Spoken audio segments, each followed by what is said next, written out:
So கன்னி ராசி இவங்களுக்கான கார்ட்ஸ். ஸோ கன்னி ராசிக்கு இந்த மார்ச் மாதம் எப்படி இருக்கும் அப்படின்னு பார்க்கும்போது, தனிமையில் இனிமை காண முடியுமா, அது இவங்க காணுவாங்க. இந்த மார்ச் மாதம் அப்படி இருக்கும் அவங்களுக்கு. நான் கொஞ்சம் எல்லார்கிட்டேருந்தும் தள்ளி இருக்கிறேன், ஏன்னா நான் ஐசோலேட் பண்ணிக்கிறேன், இந்த தனிமை தான் எனக்கு ஒரு தீர்வை கொடுக்க போகுது அப்படின்ற ஒரு மனநிலையை, திடமான மனநிலை அவங்களுக்கு ஏற்படும்.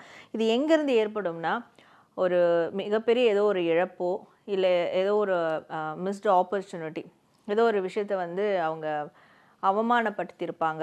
ஸோ அந்த அவமானம், இழப்புகள், ஏமாற்றங்கள், அந்த ஏமாற்றத்துக்கு அந்த வலி, இதிலிருந்து இப்படியான ஒரு மனநிலை அவங்களுக்கு ஏற்படும் இந்த மார்ச் மாதம். அப்படி ஏற்படும் போது அவங்களுடைய வெற்றி பாதைக்கான அந்த இலக்கு என்ன, ஸோ இந்த இலக்கு அடையிறதுக்கான வழிவகைகள் என்ன, இது எல்லாமே அவங்களுக்குள்ள அவங்களே ஒரு மென்டராக இருந்து எல்லாத்தையும் வெளியே கொண்டு வர போகிறாங்க.